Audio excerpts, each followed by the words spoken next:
By the middle of April 1945, the most powerful military force the world had ever seen was poised to deliver the final blow.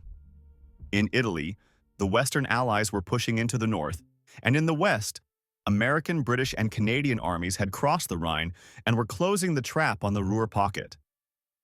But the knockout punch would come from the east, where a Soviet war machine of staggering size and ferocity was about to be unleashed on the crumbling remains of Hitler's Third Reich. In this video, we will use the latest technology, archive footage, and first-hand accounts from the men who were there to tell the story of how the Red Army crushed the battle for Berlin.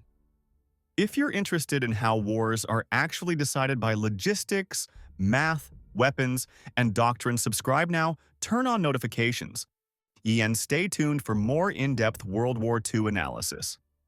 Let's continue. On the 16th of April, the Soviets launched the Berlin Operation, and the scale of what they threw at the Germans defies belief. 2.5 million soldiers, 6,000 tanks, thousands of artillery pieces and aircraft, all of it aimed westward in one colossal, overwhelming hammer blow designed to smash through the Oder and Neisse river lines, encircle the German capital, and take it. This enormous force was organized into three fronts, the Soviet equivalent of army groups. The two that mattered most were the First Belarusian Front under Marshal Georgy Zhukov and the First Ukrainian Front under Marshal Ivan Konev. Both men knew that the prize Stalin had chosen as the ultimate symbol of victory, Germany's greatest city, would go to whoever reached it first, and neither intended to lose that race. Standing in the path of this juggernaut, the German defenders were already a broken force. Outnumbered, outgunned, and running out of everything, they had nothing left but geography. Dug in behind the Oder-Neisse river barrier, they could scrape together roughly 1 million men, but many were old, untrained, or exhausted, and their armor and artillery were a fraction of what was bearing down on them. The critical ground lay 60 kilometers east of Berlin at the Seelow Heights, directly in the path of Zhukov's front. For 4 days, the Germans clung on, and the fighting cost the Soviets dearly, with an estimated 66,000 men falling before the heights were taken. But the outcome was never truly in doubt. By the 21st of April, the Seelow Heights had been overrun, and Soviet armored columns were racing for Berlin with nothing left to stop them. Further south, Marshal Konev's First Ukrainian Front had torn through even weaker resistance. Originally ordered to sweep south of Berlin, Konev was redirected by Stalin to drive straight for the city from the southeast when Zhukov bogged down at Seelow. Just days later, on the 25th of April, the two Soviet pincers slammed shut. Berlin was sealed inside a ring of 1.5 million troops. There would be no escape. The siege of the German capital had begun. Inside that iron ring, Berlin was already dying. Swollen with refugees and shattered by years of relentless Allied bombing, the city was a hollow ruin. The days of triumphant Nazi parades along the Unter den Linden and through the Brandenburg Gate belonged to another lifetime. Now 2.5 million civilians, most of them huddled in cellars and subway tunnels, found themselves trapped in a city starving of food, water, and medical supplies, with Soviet artillery shells raining down around the clock. What remained of the Nazi leadership was consumed by building useless last-ditch defenses. Ordinary Berliners had been abandoned. The city had been carved into defensive zones on paper, with a Z, or central zone, forming the last ring around the government district. On paper, it looked formidable. In reality, it was a collection of desperate improvisations, overturned trams packed with rubble, shallow anti-tank ditches, barricades thrown together from whatever could be found. None of it would matter. These obstacles barely slowed the Soviet advance by hours. The men behind them were no better prepared. Or the garrison was made up largely of old men and teenage boys, stiffened by a scattering of veteran units that were shadows of their former selves, far below strength and utterly spent after months of fighting. This was what stood between the most powerful army on earth and the heart of the Third Reich. Yet even for a force of this magnitude, Berlin was not a simple target. The city is threaded with canals and waterways connected by bridges, and its wide avenues are flanked by tall buildings with rows of windows, conditions that could turn any street into a killing ground for tanks advancing without infantry support. But the Soviets had spent years perfecting the art of urban warfare, and by 1945 they had it down to a brutal science. Their method was simple and devastating. Heavy artillery, like this 203mm howitzer, was rolled up to fire point blank directly down the length of a street, reducing buildings to dust before infantry, and armor swept through whatever remained with high explosive shells and submachine gun fire. Block by block, building by building, the Red Army ground forward like a machine, and nothing in its path survived. So let us take a closer look at the infamous Z-Zone, the final kill box, where the last act of this destruction would play out, and at some of the key structures it contained in 1945. Bounded by the Landwehr Canal to the south and the Spree River to the north, the zone was roughly defined by the route of the city's S-Bahn railway network. Flying from south to north across the city, we pass, in rapid succession, the site of the Gestapo headquarters on Prince Albrechtstrasse, then Hermann Göring's vast Air Ministry building, which remarkably still stands today, followed by the sites of the old and new Reich chancelleries, behind which, roughly 9 meters underground, lay Hitler's Führerbunker. This complex consisted of two separate structures, the Vorbunker and the later, deeper edition of the Führerbunker proper. It was here, on the 30th of April, that Hitler, rather than face the consequences of what he had unleashed, would take his own life alongside his new wife Eva Braun. Continuing north past the striking modern Holocaust memorial, we reach the iconic Brandenburg Gate and the boulevard of Unter den Linden, beside which sits the Hotel Adlon, at that time pressed into service as a makeshift field hospital overflowing with wounded. But the building that mattered above all others, and to Stalin and to history, is this one, the Reichstag. This imposing structure, despite having stood unused as a parliament since the fire of 1933, had been turned by Soviet propaganda into the supreme political symbol of Nazi power, declared the heart of the fascist state. For Stalin, raising the Soviet banner on this building would be the defining image of victory, proof that the regime which had invaded his country and killed 27 million of his people had been destroyed. The key to taking the Reichstag was the square then known as the Königsplatz. Today, the area is unrecognizable. With the modern Chancellery building on the left and the renamed Platz der Republik in the center, it is a quiet spot for tourists. It takes real effort to picture what happened here. In this photograph from the 1930s, we can see the old Königsplatz, or King's Square, with the Reichstag on the right, the diplomatic quarter, and the former Interior Ministry. By 1945, years of sustained bombing had reduced it all to ruins. But to understand the scale of what the Soviets were about to do here, we need to study the ground.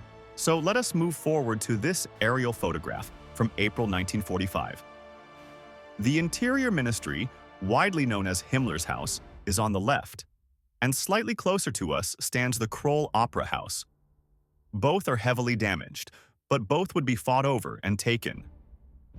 The square itself is transformed beyond recognition.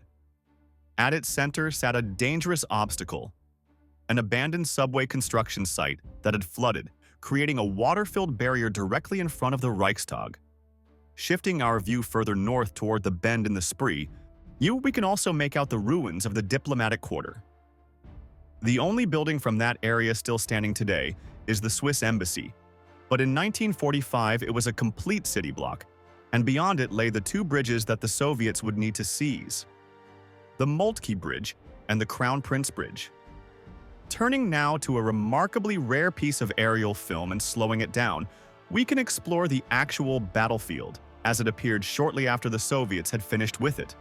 Traveling west to east over Berlin's central Tiergarten Park toward the Brandenburg Gate, with the camera angled northward outside the aircraft, we can identify the remnants of the Kroll Opera House in the foreground, with the shattered Interior Ministry visible behind it, overlooking the Moltke Bridge beyond. So on the far side of the Spree stands the gutted shell of the huge Leerder Bahnhof, one of the city's principal railway stations. The remains of the diplomatic quarter can be seen to its right on the near bank of the river, including the Swiss embassy.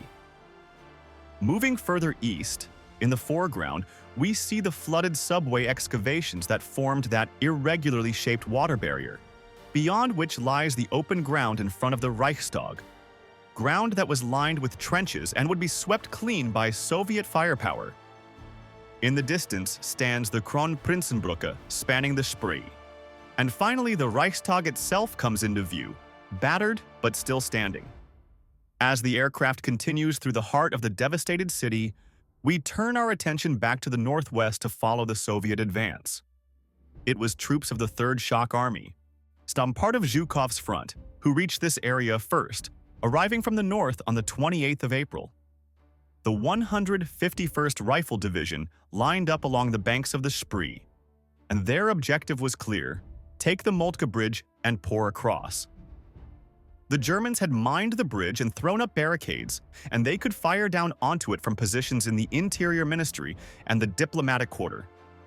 But the Soviets were coming regardless. The first assault was thrown back under heavy fire and a desperate German counterattack, and the cost was significant. But the Soviets simply regrouped and came again. The second wave, spearheaded by several massive IS-2 heavy tanks, pushed onto the bridge. Moments later, enormous explosions ripped through the column.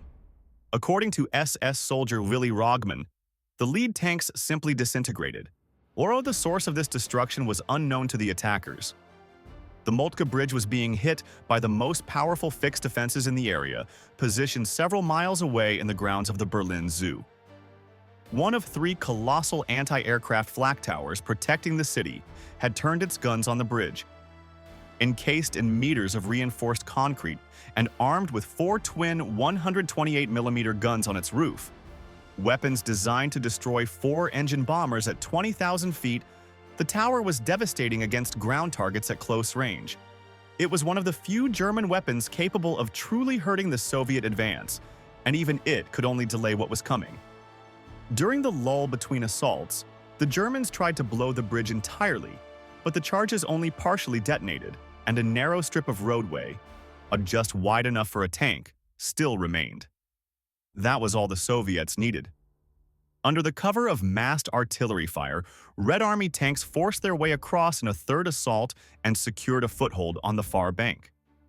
Infantry then poured across and began the systematic destruction of the German positions in the diplomatic quarter and Interior Ministry. By the evening of the 29th of April, both had fallen. The path to the Reichstag was open, and the defenders knew what was coming. Let us pause for a moment at the Interior Ministry. By this stage, the building was a ruin, and the fight for it was exceptionally brutal. Room-by-room combat, with the breakthrough ultimately hinging on a single window. Soviet soldiers forced their way into the building right here, at this ground floor corner. In and over the course of that evening, thousands of Red Army troops poured through this very opening. By dawn, the building was secure. Another obstacle swept aside. A remarkable episode occurred shortly afterward. A group of men, the remnants of the 9th Fallschirmjäger Division, emerged from the Lehrter railway station behind the Soviet positions and charged straight through the startled Red Army troops to rejoin the German defenders around the Reichstag. It was a futile act of courage. What became of them is not recorded, but surrounded on all sides by an overwhelming force, their fate was sealed. The final objective was now in sight, but reaching it would require crossing a killing ground. Let us take a look. By the early hours of the 30th of April, Soviet forces had crossed the Moltke Bridge and controlled most of the Interior Ministry and diplomatic quarter. But the Kroll Opera House and the edge of the Tiergarten remained in German hands. A formidable water barrier funneled the Soviet approach into a narrow corridor, and beyond it, lines of trenches, 3 88mm guns, and machine gun positions built into the bricked-up windows of the Reichstag itself covered the open ground. It was a gauntlet of fire. But on the other side of that gauntlet, the Soviets had massed a force so large that the outcome was already decided. It was now simply a question of when. One of the men preparing for the assault was Vladimir Pereverzev, who wrote a letter to his wife from the ground floor of the Interior Ministry. So far I am alive and healthy, only I am slightly drunk the whole time. But this is necessary to keep up your courage. I am just 500 meters from the Reichstag. We have already crossed the Spree, and in a few days the Fritzes and the Hanses will be kaput. You write that part of the kitchen ceiling collapsed, but that is nothing. A 6-story building collapsed on us, and we had to dig our boys out. This is how we live and beat the Germans. Inside the Reichstag, roughly 300 men formed the last garrison. Most knew they were going to die. On the outside, what remained of the German troops in the vicinity were already falling apart. Gunter Debski, a young conscript thrown into a penal battalion after trying to desert weeks earlier, found himself next to the Reichstag on the 30th of April and witnessed the disintegration firsthand. Saw Gunter Debski. We got the order to defend the south side of the Reichstag. The Russians were not to take it. There was an SS unit inside the Reichstag, and we were to be on the southern side. Then the commanding officer said to us, "I have received an order to send a negotiating party to the Russians at the other end of the Reichstag." My goodness, I really thought he was an idiot. He told me to take off my undershirt, tie it to a broom handle, and go over with Podgorski. The officer was mortally wounded moments later. Debski and Podgorski, knowing the order was suicide, slipped away. This was the state of Germany's defense of its own capital, men being told to wave undershirts on broomsticks. Let us return to the Soviet side, where the mood was very different. They now faced 280 meters of open ground. Yet today, it is a peaceful 5-minute walk. In 1945, for a brief and terrible window, it was the most heavily contested stretch of earth in Europe, and the Soviets intended to take every meter of it. At 4:30 in the morning on the 30th of April, the first wave moved toward the water obstacle. Smoke and brick dust from the bombardment gave them cover, but the German fire was still too strong. The attack stalled. At 11:30 they came again, driven back a second time, in part by the Flak tower. But the Soviets did not stop. 3 hours later, a third assault crashed forward, and this time they reached the water barrier, having destroyed several key positions and most likely knocked out the 88mm guns covering the front of the building. Halfway there. And now, the Soviets brought up the weapon that would finish it. The massed field artillery, firing from positions outside the Lehrter station in an area known today as Washington Platz, began hammering the Reichstag at point-blank range. The return fire began to die. In a final act of desperation, the officer commanding the Reichstag's defense, Gerhard Babik, called for armored support. Incredibly, it arrived. Several Stu G3 assault guns and one King Tiger heavy tank from the SS Nordland Division rumbled around this corner on the south side of the building. Inside the King Tiger, Commander Georg Diers looked out at the scene and understood immediately what they were facing. Georg Diers. The Reichstag building was already badly bombed, the plenary hall burned out. At the front of the building, we looked over to the Kroll Opera building and saw a large number of T-34s sitting to our right, and about 30 of them, their gun barrels pointing at the Reichstag building, at us. After a thorough briefing of the crew, we dared to race around the corner and opened fire on this large number, with success. 30 Soviet tanks staring him down. One King Tiger. Diers fired, and he hit targets.